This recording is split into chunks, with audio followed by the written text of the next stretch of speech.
আমার ফ্যাক্টরিতে আজকে ইলেকট্রিসিটি দেবেন, ও আগে বলে দিতে পারে। তো 2008 থেকে আজ পর্যন্ত প্রতিটা দিনের কতবার ইলেকট্রিসিটি গেছে আমার 2টা ফ্যাক্টরিতে আমরা হিসাব রাখি। এটার একটা কারণ হলো একটা প্লাস্টিক ফ্যাক্টরি আছে আমার, যেটা ওটার efficiency is 100% dependent on electricity. Jute যেটা আছে ওটার কিন্তু এফিসিয়েন্সি 100% ডিপেন্ডেন্ট না। ইলেকট্রিসিটি যদি চলে যায়, মেয়েদেরকে আমরা হাতের কিছু কাজ করাতে পারি।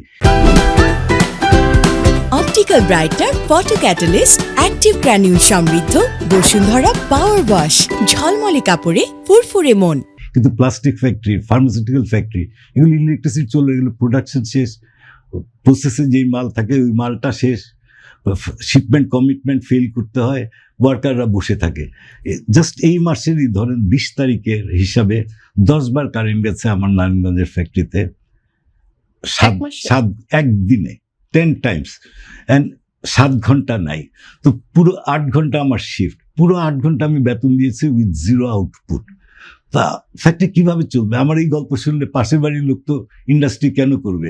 আর যখন সরকার বলে যে আসো, বিদেশিদেরকে আসো ইন্ডাস্ট্রি করো, আমার পাশে যদি ইন্ডাস্ট্রি করে, আমি তো আই নট লাইক দ্যাট। আমি নিজেই পাচ্ছি না ইলেকট্রিসিটি। তো এখানে কিন্তু সরকারের ক্লারিটি দরকার যে হ্যাঁ আমরা পাওয়ারটা পাবো, পাওয়ারের একটা ফিচার আছে, দেন ইটস এ পসিবিলিটি। আদারওয়াইজ কিন্তু মানে সেখানে বাজেটে ব্যবসায়ী হিসেবে আপনি কি চান সরকারের কাছে?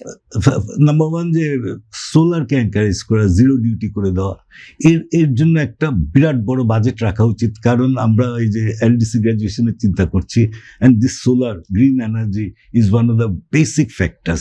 এটার জন্য কোথাও 5,000 10,000 কোটি টাকা তো হবে না, এর থেকে অনেক বেশি লাগবে, বিকজ প্রায় প্রত্যেকটা ফ্যাক্টরিতে সোলারে যেতে হবে। পারলে সরকার হাফ ফ্রি দিয়ে দেওয়া উচিত, এই অবস্থায় আসা উচিত। আমি পাওয়ার সম্বন্ধে আরো বলবো ইন ডিটেলস, বাট পরে।